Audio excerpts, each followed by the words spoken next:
لسه جاي لي تليفون يا جماعة، لسه جاي لي التليفون من المنصوبة الإعلامية دلوقتي. النايم يصحى، النايم يصحى يا جماعة، النايم يصحى. حقك هيرجع يا أحمد، حقك هيرجع يا أحمد يا رفعت. أنا لسه قايم من النوم على أحلى خبر في الدنيا، إقالة أحمد شوبير يا جدعان. رسميا إقالة أحمد شوبير، إقالة أحمد شوبير. ألبس حاجة طيب عشان أعرف أكلمكم. مبسوط وفرحان، وكل مصر هتتبسط أكتر وأكتر. ما تقلقوش يا جماعة، حق أحمد رفعت جاي، إن لله وإنا إليه راجعون. حقك جاي يا حبيب قلبي، حقك جاي يا حبيبي. اطمن يا ام رفعت، اطمن يا اخويا يا محمد، اطمن يا محمد، اطمنوا يا مصريين. رسميا دلوقتي وانا بكلمكم اسعد خبر في حياتي، الشركة المتحدة لقنوات اون تايم سبورت رسميا إقالة كابتن احمد شوبير. عارف ده معناه ايه؟ هقول لك معناه ايه دلوقتي، بس ارجوكوا ارجوكوا يا جماعه، ارجوكوا يا مصريين يا محترمين، يا كل واحد اتكلم وكل واحد دافع عن اخوه وكل واحد محترم، كل واحد محترم حط نفسه مكان احمد رفعت وقال ان هو اخوه وحقه مش هيسمع وحقه لازم هيتجاب. الخبر ده مش قليل، الخبر ده هكلمكم بالتفاصيل على كل حاجه لحد اما الناس كلها تجمع، كل الناس تجمع. يا جماعه انتوا مش عارفين اللي حصل ده معناه، اللي حصل ده كبير قوي قوي قوي قوي يا جماعه، والله العظيم. ارجوكم يا جماعه في الكومنتات انا لله وانا اليه راجعون، وفاه كابتن احمد رفعت وحقك جاي يا احمد. ارجوكم في الكومنتات دلوقتي، ارجوكوا خلوها تنضف بقى، وخلينا ننقذ احمد رفعت الجديد واللي موجود دلوقتي. اقالة احمد شوبير من اون تايم سبورت. ليه؟ لان دلوقتي في تحقيقات بتحصل، دلوقتي الدولة المصرية بتتحرك، دلوقتي كابتن تامر امين شايف ان في حاجة رأي عام وان الناس رأيها مهم. عرفتوا يا جماعة؟ ثانية واحدة بس، ثانية واحدة بس يا جماعة، عشان في ناس للأسف، في ناس دلوقتي في الكومنتات من اللجان. أنا عايز أوقف الناس دي، الناس دي تبع لجان يا جماعة، مش عايزين الدنيا تنضف ولا حد ياخد حقه. مالكوش دعوة بالكومنتات السلبية، خلينا نتكلم في ما يرضي الله. كل حد ساعد ان الناس دي تتحاسب انا بشكرهم، من اول الكابتن ابراهيم فايق، هاني حتحوت، ابراهيم عبد الجواد، كل الاعلاميين المحترمين. ولسه يا جماعه لسه في كتير في القضيه، لسه في كتير.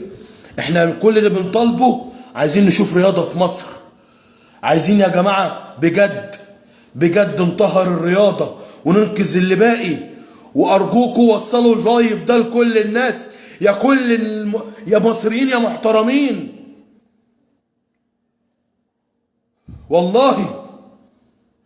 والله العظيم اللي احنا بنعمله ده فخر لينا لقدام، وان شاء الله حقك جاي يا كابتن احمد، حقك جاي، واسرتك ان شاء الله ان شاء الله هترتاح، واخواتك، احنا اخواتك، واحنا اللي هنجيب ان شاء الله حق المرحوم بكل ادب وبكل احترام. والله العظيم يا جماعه انا كنت نايم، فضيت من النوم. الخبر مش قليل، انت عارف يعني ايه اقاله كابتن واقاله احمد شوبير من الاعلام، من قناه اون تايم سبورت. مفيش حد فوق القانون، مفيش حد، انا اسف، مفيش حد هيغمض على كل الرأي العام والناس والجماهير. الناس اللي بتتكلم دي مش قليلة، صوتنا مش قليل، حضراتكم مش قليلين. وبقول للجان اللي موجودة عندي في اللايف، وبقول لكل شخص اتدفع له فلوس عشان يوقف صوتي، عايز اقول لك لو صوت موحى وقف، في صوت 120 و130 مليون هيتكلم عن الحق في اي حاجة في الرياضة وفي اي شيء، وكلنا هننظف وهنطهر عشان خاطر انا وانت واللي جاي واللي بيتهاجم واللي مهدوم واللي للأسف نفسيته وحشة واللي مظلوم. افهموا يا جماعة، افهموا، لأن الموضوع اللي فعلا هيشارك فيه والله العظيم، واللي هيعمل أي حاجة سلبية وكومنت سلبي وشيء سلبي، لازم تعرفوا إن الناس دي مأجورة، الناس دي هي اللي وصلتنا لكده. لكن الناس المحترمة اللي أنا شايفها اللي فعلا بتترحم على كابتن أحمد رفعت وعايزة حقه يجي، اي شخص بيتكلم في الكلام دوت، واي حد بيتكلم والله العظيم في حاجة وفي مشكلة وفي انتقاد وبيهاجم، ده انسان مريض. انا بقول له في اللايف انت مريض، غير من نفسك، غير من اسلوبك، غير من حياتك. انا في انتظار حضراتكم يا جماعة لان نغير الفساد.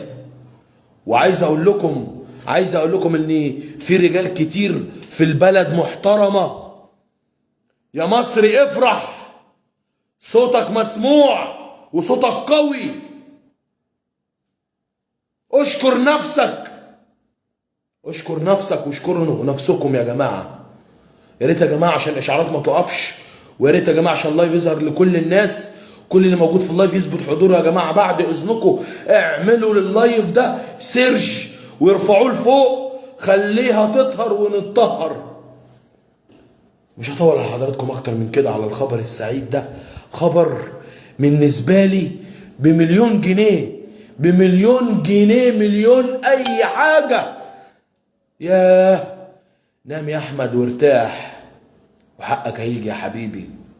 وإنا لله وإنا إليه راجعون في وفاة ابننا وصديقنا واخونا وصاحبنا كابتن أحمد رفعت. ربنا يرحمك يا حبيبي، وحقك هيجي.